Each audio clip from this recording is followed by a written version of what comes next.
Kapag humuhuni yung wago, may mamamatay. Yun, parang nadaing. Unwanted tayo dito eh. May mga kandilarya nagpuprosesyon dyan na talagang ako kinikilabutan talaga. Kahit magaling kang lumangoy,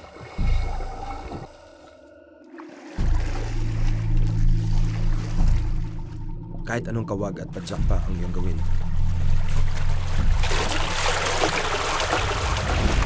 pilitin mo mang humingi ng saklolo o isalba ang sarili mo, hindi siya titigil.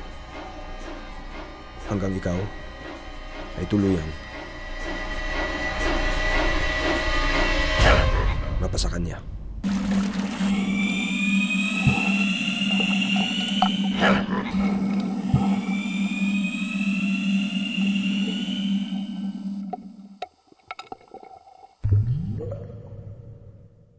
Ano nga ba ang kakaibang puwersa sa ilalim ng Wawa Dam na dumagit sa 40 katao sa loob ng nakaraan na 3 taon at humila sa kanila patungo sa kanilang kamatayan?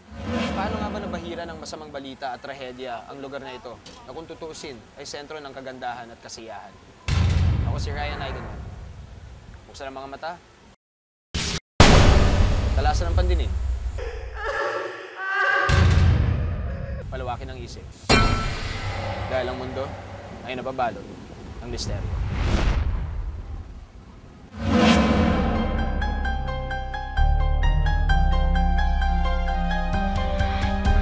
Ako'y nagtataka sa aking nakikita. Ako ba'y pinaglalaruan ng aking isipan? Ako'y nagtatanong bakit may bumubulong. Anong kababalaghan aking nararamdaman? Ang ating mundo'y nababalot ng misteryo. Hanggang kailan sisigaw, hanggang saan tatakbo?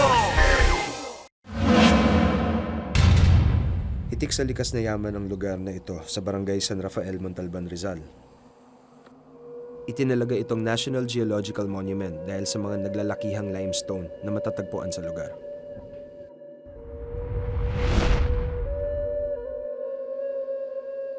Sikat din ito dahil sa dam na itinayo noong 1909.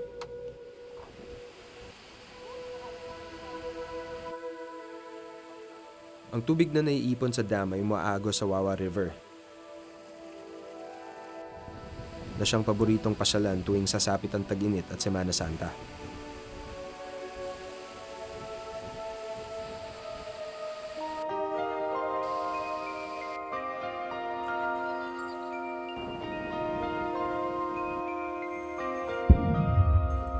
Kilala rin ang lugar na ito dahil sa dalawang bundok na Mount Pamitinan at Mount Binikayan na siya namang pinagmulan ng alamat ni Bernardo Carpio. Yung bundok na yan, nag-uumpugan yan. Dadaan si Bernardo, maiipit, ginanyan niya.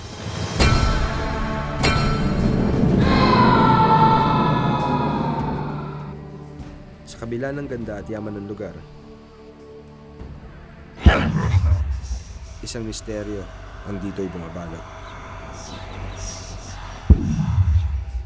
Kasi ito daw ay palasyo. Pag mahal na araw noon, ganito, mahal na araw, yung bundok na yan, may mga kandilarya nagpuprosesyon dyan na talagang ako kinikilabutan talaga. Mula noong 2007, 40 buhay na ang kinuha ng ilog na ito.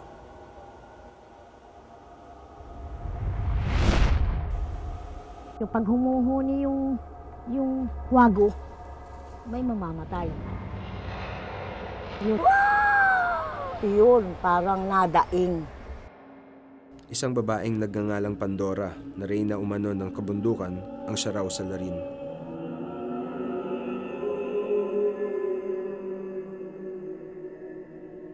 Engkantada, magandang babae yun. Mahaba ang buhok. Pero ang sabi ng matanda, maganda lang sa tingin nyo, pero pag kayo nagkisap-kisap,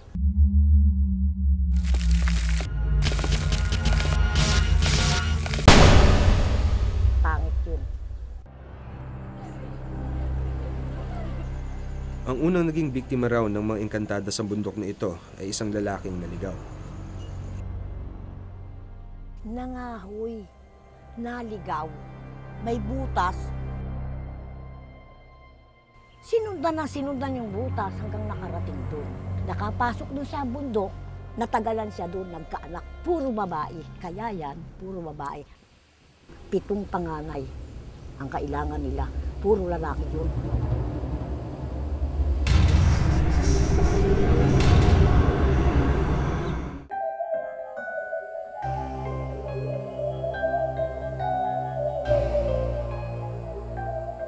Gaya ng ibang kwentong bayan, iba-iba ang bersyon ng kwento kung sino talaga si Pandora.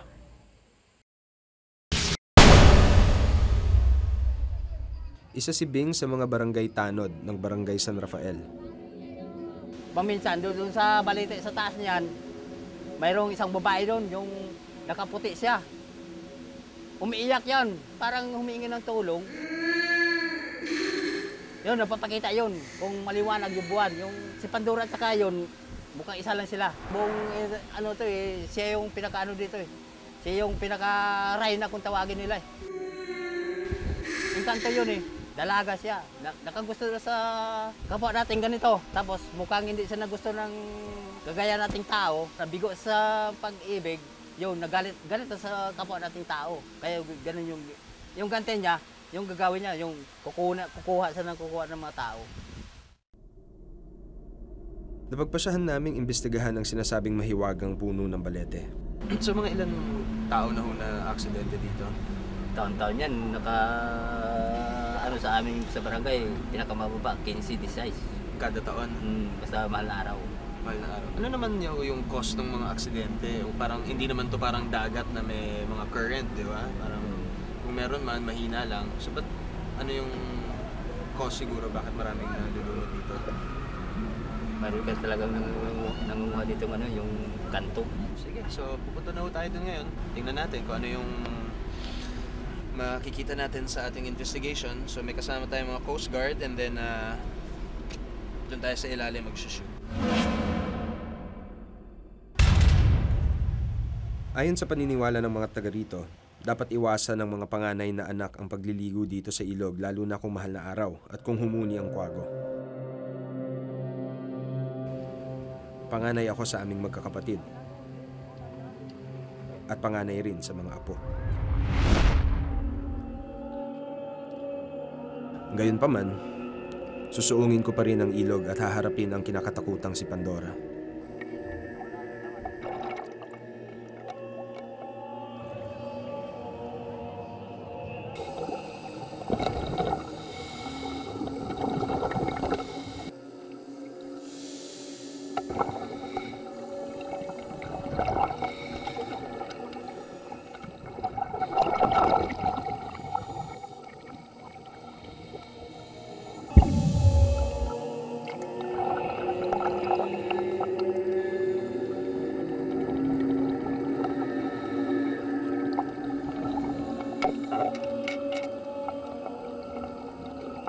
Pagkatapos ng halos 1 oras ng pagsisisid, umahon na kami. Sa ilalim ng tubig, meron akong naramdaman. Kanina, nung nagsuswim ako, wala akong makita in front of me, kaya nakaganon lang yung kamay ko sa harap ko. Bigla na lang lumitaw yung batong malaki doon. Kung wala yung kamay ko, I'm sure sasalpok yung mukha ko doon. Medyo maling untog lang talaga, could knock you unconscious and you'd drown. May parts na 12 feet, may parts na 8 feet. So pag ganong-ganon rin siya. Marahil pa sa iba, si Pandora ay isang diwata sa isang kaharian na puros babae. Sa ilan, isa siyang white lady sa balete na bigo sa pag-ibig. Ngunit para kay Maylene, si Pandora ay walang iba kundi ang nilalang na kumuha sa kanyang kapatid. Nagtataka po kami, bakit napakagaling niya po lumangoy. Siya nga po yung kinukuha ng tagapagligtas dito ng mga nalulunod.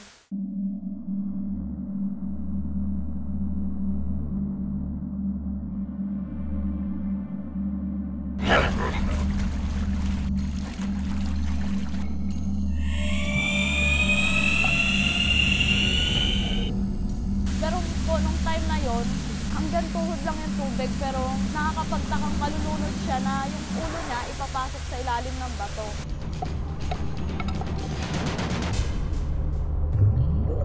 Kaya naniniwala po kami sa kasabihan ng mga tao rito na may kumukuha po ng buhay sa ilog. Panganay po namin sa lalaki yun eh. Hindi po na...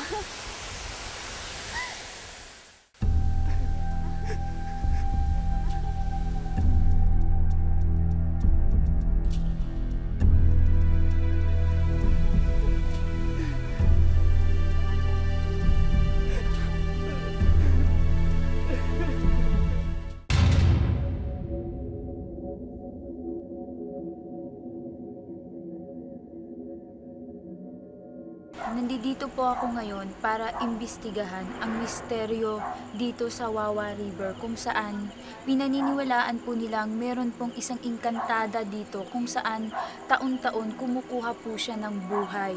At kasama ko po ngayon si Kuya Raymond, isang paranormal expert po, at si Ate Maylin kung saan yung kapatid niya po na si Gilbert, tama po? Oo. Ay pinaniniwala ang isa sa mga naging biktima o kinuha ng engkantada. Ayon sa survivor castaway na si Patani Dano, bukas daw ang kanyang third eye. Kung totoo nga ang kwento ni Maylin tungkol sa mga kababalaghan sa lugar na ito, malalaman daw niya. Nararamdaman ko na meron kasi nga, 'di ba?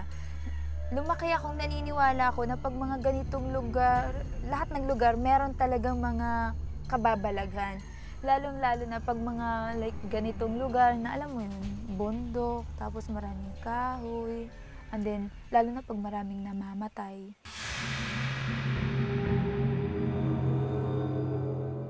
Una nilang pinuntahan ang lugar kung saan di umano'y kinuha ni Pandora ang kapatid ni Maylin.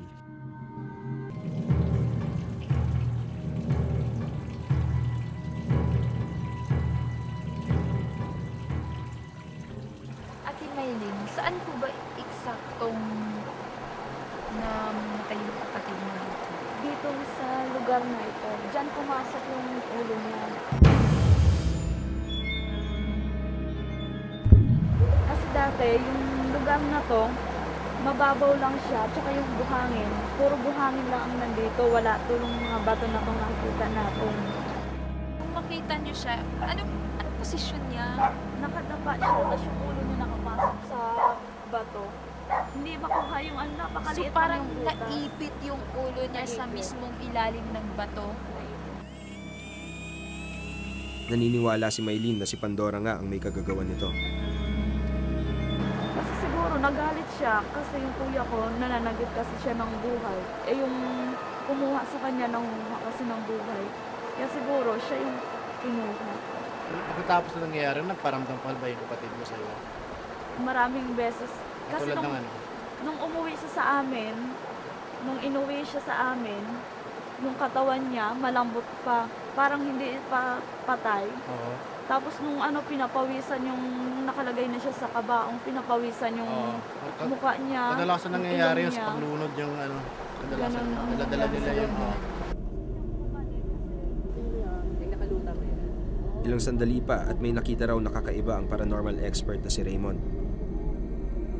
Kung ano'y natin po ang camera banda doon sa may batong yun, yan, yung puting bato na yan, may nakikita ko hanggang ngayon na isang bata. Payat. Payat ba kapatid? Payat na tayo ang buhok. Tapos medyo makinis yung balat. So medyo ano ang muka, kumbaga hapis. So Yung big kapatid mo?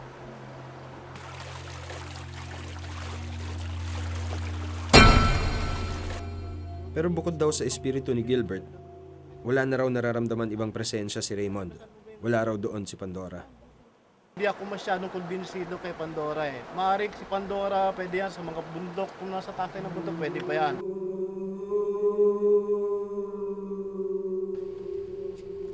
Sunod nilang pinuntahan ang kuweba kung saan nagsimula ang kwento tungkol sa mahiwagang engkantada.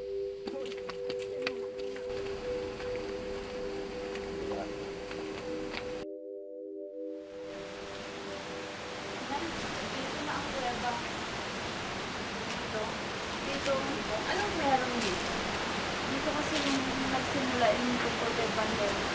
Maraming kwento siya, pero isa lang ang nalaman ko. Nung maliliit pa kami, hanggang sa nalakihan ko, meron daw babae na nirape dito. Tapos meron nakakita sa kanya, hindi siya ng sakron, siya ng tulungan.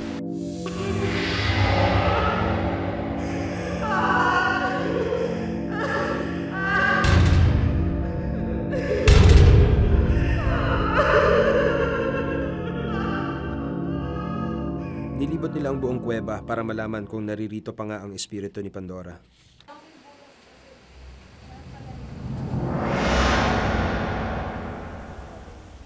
Nagpasya si Raymond na gumawa ng ritual. Special po ba yung kamay niya? Panahon ng Biblia, ito lang ang ginagamit nila, pang-purify ng energies. Pwede pang alay, pero kanamitan sa simbahan mo to makikita. Ginagawa natin to para kahit pa paano maliwalas yung paligid natin. So yan, kung meron man mga hindi nadadasalan dyan, at kasi babango din sa kanila to eh. So kung ma-attract sila dito, maaaring pag bumagat at sumiklab dito, doon meron daw siguro. Totoo kaya ang mga kwentong bumabalot sa lugar na ito? Magpakita na kaya sa kanila si Pandora?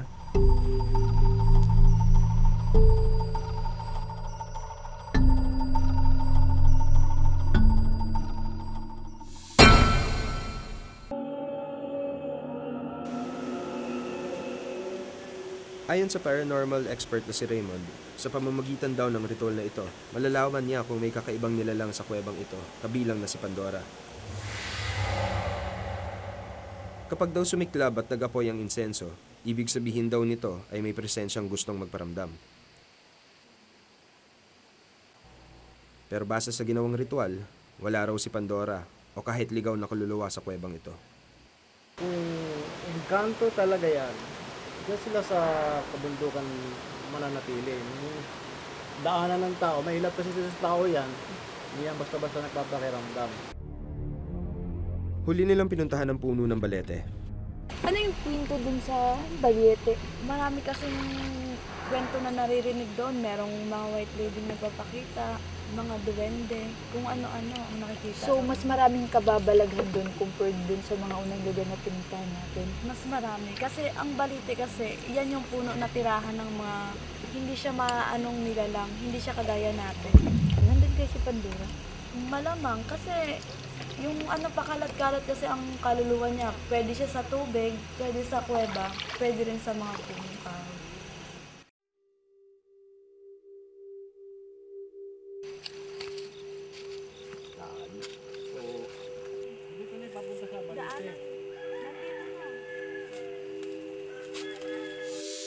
Ate Maylin, saan ba dito yung Balete?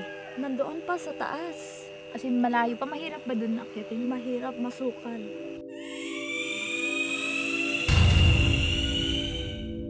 Actually, bakit pa lang tayo?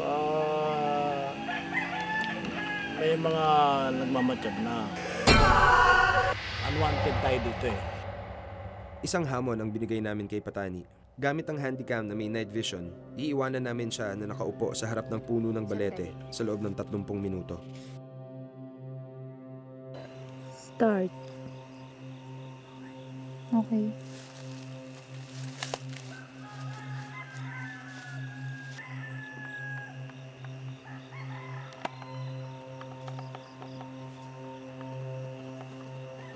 Limang minuto pa lang ang nakakalipas, may napansin na raw si Patani sa kanyang kapaligiran. May nararamdaman na po akong kakaiba. Hindi ko maintindihan kung anong uri ng feeling yung nararamdaman ko, pero parang medyo nakakatakot siya. Naririnig ko siya, tas may maingay. Tas yun, parang biglang tumayo ang balahibo ko.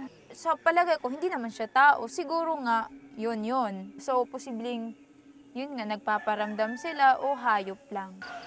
Ano kaya yan? Hindi naman siya gumagalaw. Nararamdaman ko na meron talagang nakatingin. Alam mo yun, may ibang bagay na nakatingin sa'yo. na parang nagmamasid sa'yo kung ano yung ginagawa mo. Ayan. Medyo... At sagang naghintay si Patani. Bigla ako nag-vibe. Pero walang Pandora na nagpakita sa kanya.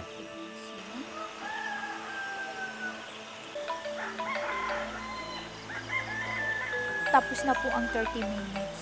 Wala po. Dito po sa lugar nila, naniniwala po sila na pag pumunta kayo dito, dapat magbigay po kayo ng barya pag alis nyo. Para yun, parang respeto sa kanila. Thank you! Tara na, Patani, tara na. Tsaka wag nilang lingunin. Dalhin ko na tong upuan. Sa kabila ng mga kwento ng kababalaghan tungkol kay Pandora, bakit kaya naging mailap siya sa amin? Semana Santa. So I guess nagbibigay din sila ng respeto sa Diyos na kinikilala ng tao. Kaya kinda shy away, pero nandiyan sila. Dagdag pa niya na malaki raw ang posibilidad na totoo si Pandora. At ang kanyang hindi pagpapakita raw ay maaaring paraan niya para protektahan ang sarili. Kailangan i-request mo yan kasi hindi lahat ng kwento nagbibigay kagad ng pangalan yan. Hindi ganun kadali yun kasi alam nila yung danger involved. Baga ang pangalan nila binigay nila sa isang tao. Na lalo na yung tao na ito may kaalaman. Sinasabing ang tubig ay buhay. Pero sa kaso ng Wawa Dam, ang tubig ay naging sanhi ng kamatayan. Pero totoo man o hindi ang mga kwento tungkol kay Pandora, dapat laging mag-ingat para ang peligro ay maiwasan.